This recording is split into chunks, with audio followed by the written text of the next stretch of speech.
Mendengarkan firman Tuhan. Yang siap mendengarkan firman-Mu, sama-sama kita katakan amin. Silakan duduk Bapak Ibu Saudara sekalian. Shalom. Selamat sore. Bersuka cita? Amin. Kita harus bersuka cita dalam setiap keadaan apapun. Tema saya pada sore hari ini adalah kecaplah dan lihatlah. Terambil dari Mazmur pasal yang ke-34 ayat yang ke-9. Kita mau sama-sama buka Mazmur pasal yang ke-34 ayat yang ke-9.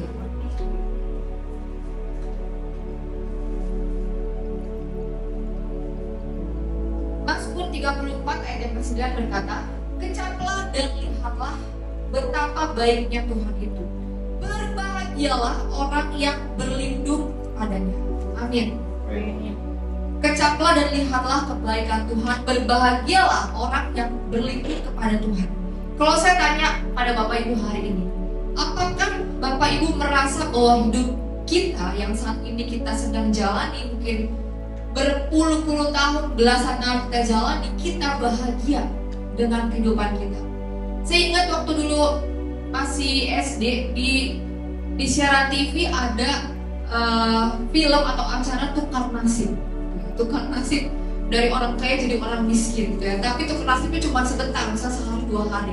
Nah, ketika misalkan ada kesempatan untuk bertukar nasib dengan orang lain, pernah nggak kita merasa pengen tukar hidup kita atau nasib kita dengan orang lain? Kita merasa ini lebih baik nih, coba sih jadi dia. Pernah nggak kita merasa pengen bertukar nasib gitu ya?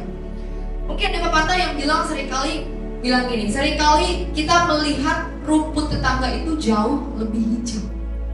Kita seringkali melihat bahwa kehidupan orang lain jauh lebih baik dari kehidupan kita. Tapi pertanyaannya gini, benar nggak rumput tetangga itu jauh lebih hijau seperti yang kita lihat? Di saat kita mungkin ngeluh bangun pagi untuk bekerja itu melelahkan, tapi ada orang yang nggak bisa bangun. Di saat kita mengeluh, stres dengan kerjaan kita, karena kerjaan, tapi ada yang setiap hari berdoa minta pekerjaan. Di saat kita mengeluh bosan dengan makanan kita, ada orang yang kelaparan, gak bisa makan. Di saat kita menyesal dengan keluarga kita, tapi ada orang-orang yang berdoa, mereka pengen punya keluarga. Jadi seringkali kita selalu melihat bahwa rumput tetangga jauh lebih hijau, jauh lebih enak, hidup dia jauh lebih asik gitu ya, lebih enak. Oleh sebab itu di Mazmur 34 ayat 9 Daud katakan, "Kecaplah dan lihatlah betapa baiknya Tuhan." Kenapa Daud bilang pertama kali kecaplah duluan, bukan lihatlah duluan? Bukan lihatlah dan kecaplah, tapi Daud bilang kecaplah dan lihatlah.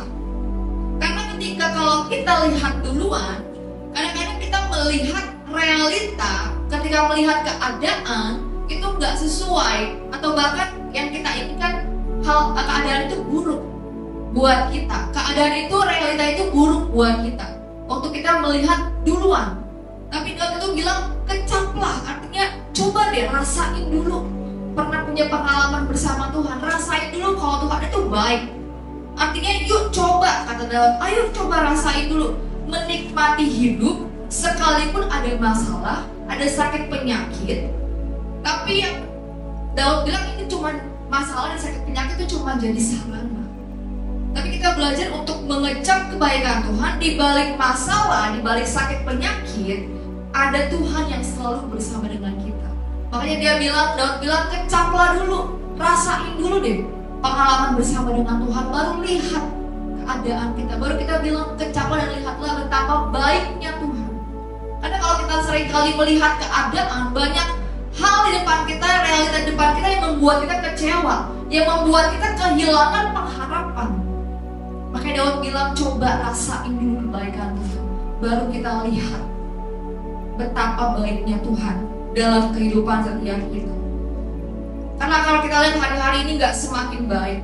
Setiap orang itu bertahan di dalam pergumulan masing-masing. Setiap keluarga itu punya struggle masing-masing. Dan mungkin kita saat ini dalam posisi sedang bertahan. Banyak anak-anak Tuhan hari ini imannya sedang dimurnikan. Keluarga-keluarga sedang dimurnikan. Anak anak sedang dimurnikan, apakah tetap menjaga kekudusan di tengah pergaulan yang semakin banyak menormalisasi pacaran sesama jenis, pacaran beda agama, hamil di luar nikah, sebelum menikah. Itu banyak di dunia ini yang menormalisasikan. Tapi iman anak-anak Tuhan hari-hari ini sedang dimurnikan. Bagaimana menjaga kekudusan mereka.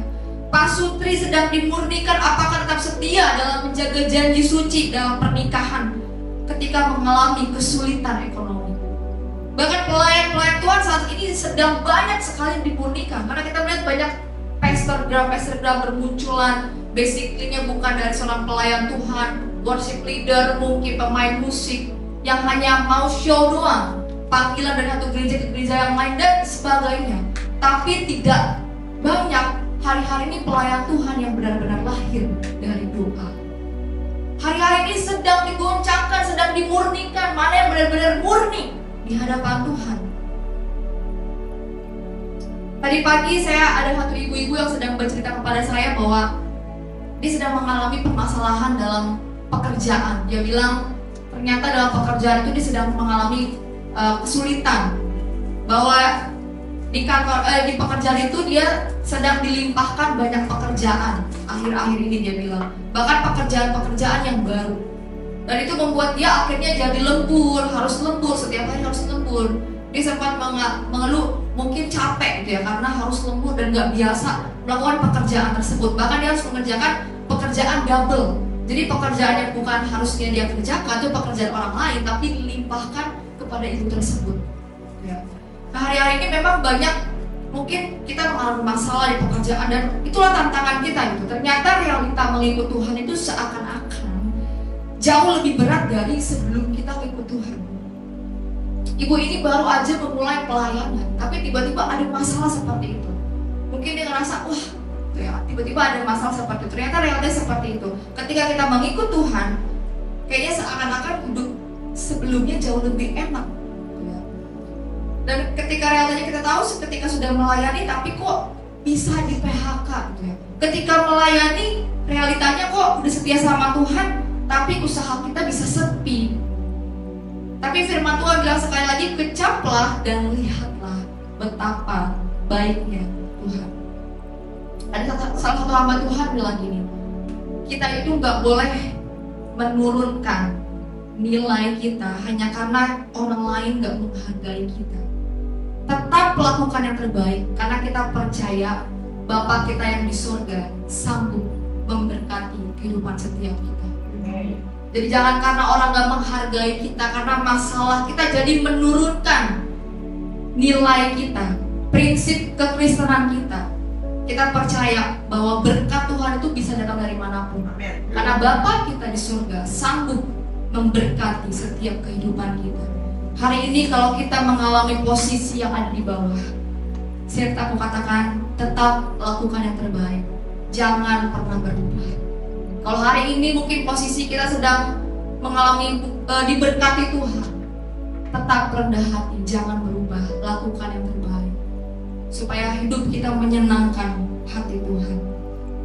Karena hidup kita, hidup enak atau nggak enak itu bukan tergantung dari cara pandang kita. Gak ada orang yang hidupnya gak enak, ini gak enak. Enggak, semua tergantung dari kita yang menjalani, kita yang memandang kehidupan kita. Karena semua yang kita jalani hari ini, bukankah itu adalah keputusan kita di masa lalu? Tanpa kita sadari, kita di masa lalu kita pernah memutuskan sesuatu. Contohnya gini, ketika saya menikah, ketika saya dan Juven menikah, kami memutuskan untuk menikah, itu keputusan di masa lalu. Lalu ada yang chat saya di sosial media, dia bilang, enak ya hidup kamu sekarang, katanya, bahagia.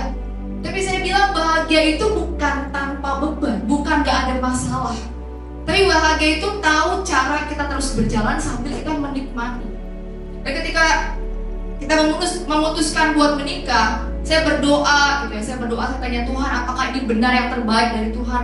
Lalu ketika saya yakin, saya memutuskan untuk menikah bersama dengan pasangan saya, Juven. Yang akhirnya kita sama hari-hari ini sama-sama berbahagia, sama-sama bahagia menikmati kehidupan kita, sama-sama bahagia. karena keputusan kita untuk memilih pasangan yang tepat.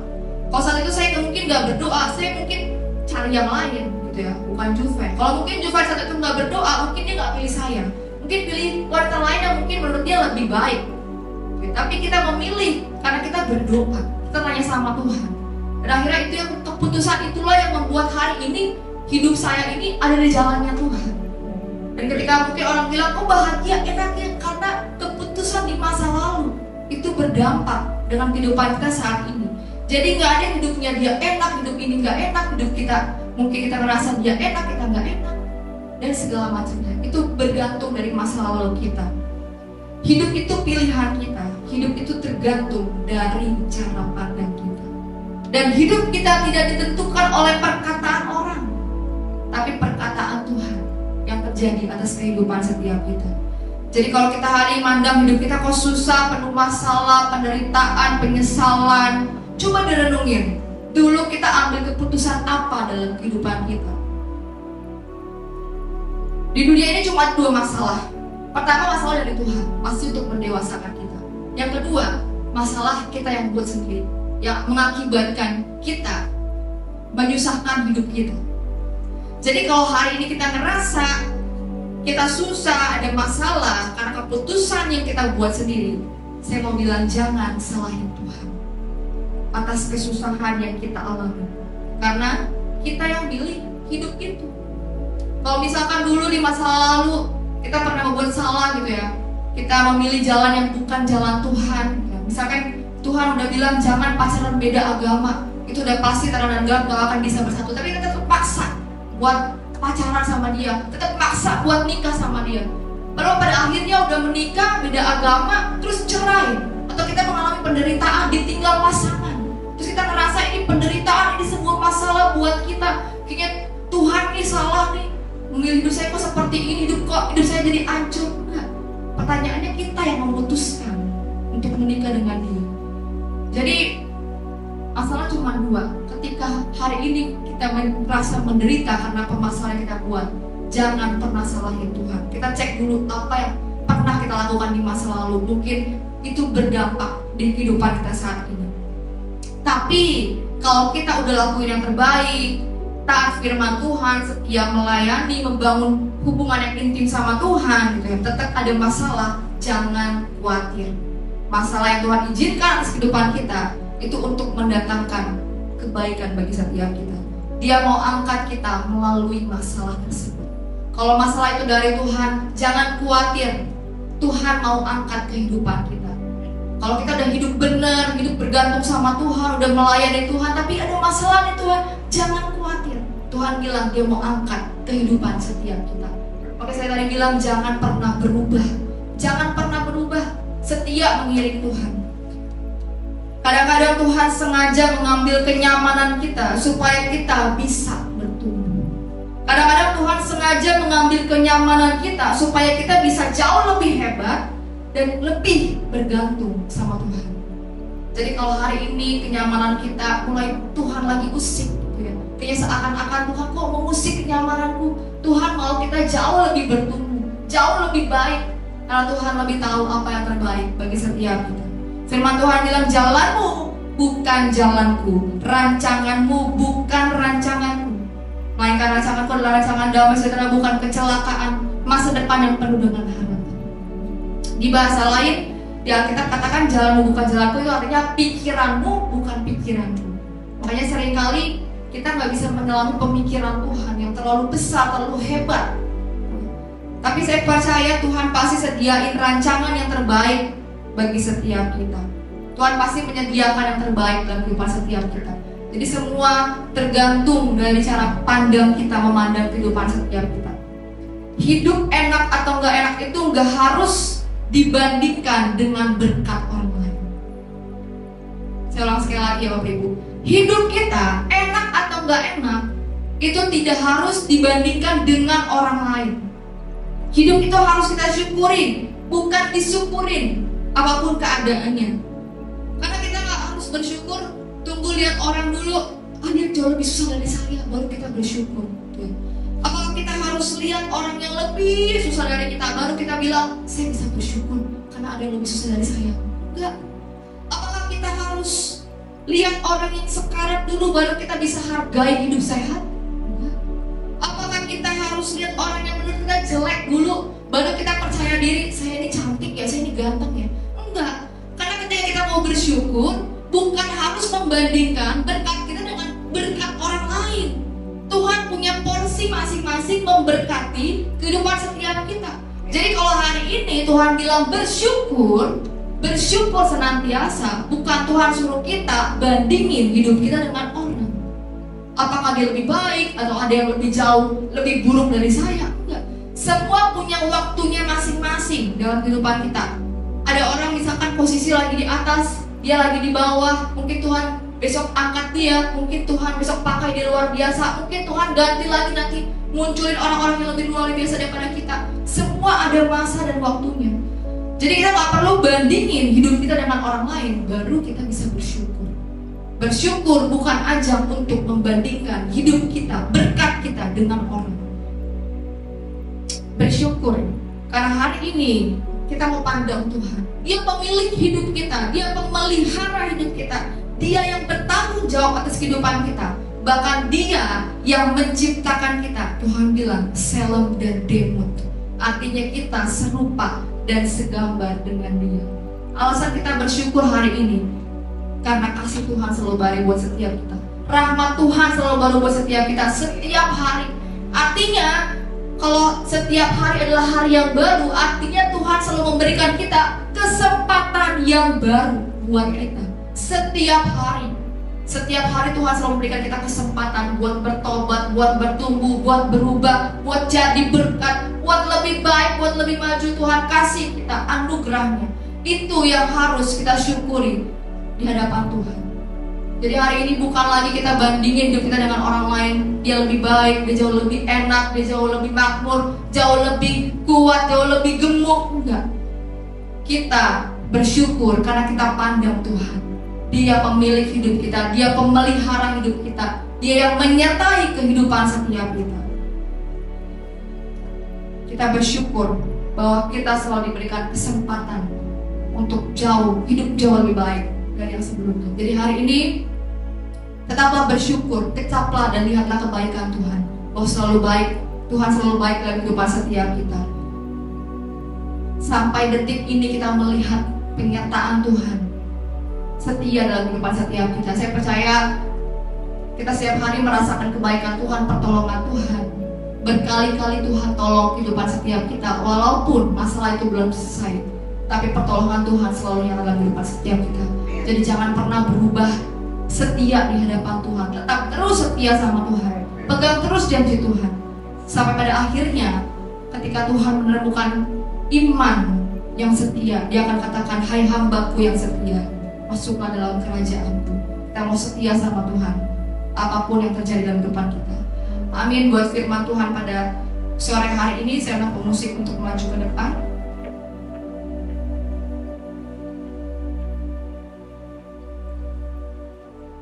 Kita sama-sama mau katakan, Tuhan, sampai detik ini kami melihat kenyataan-Mu ya Bapa. Ampuni setiap kami Tuhan kalau sebelum-sebelumnya kami berpikir bersyukur itu kami harus lihat orang yang lebih susah dulu dari kami. Kami harus melihat orang yang punya banyak masalah dulu dari kami, baru kami bisa bersyukur. Tapi hari ini kami mau bersyukur karena kami memandang Tuhan dalam kehidupan kami. Sekalipun hari ini keadaan kami tidak baik, sekalipun hari ini kami mengalami masalah dalam ekonomi, dalam keluarga, sakit penyakit yang belum disembuhkan, tapi kami tetap mau bersyukur Tuhan, karena setiap hari Kau berikan kami kesempatan yang baru, hari yang baru, anugerah yang baru. Kau melayani setiap kami Bapa. Terima kasih buat penyertaan-Mu Tuhan.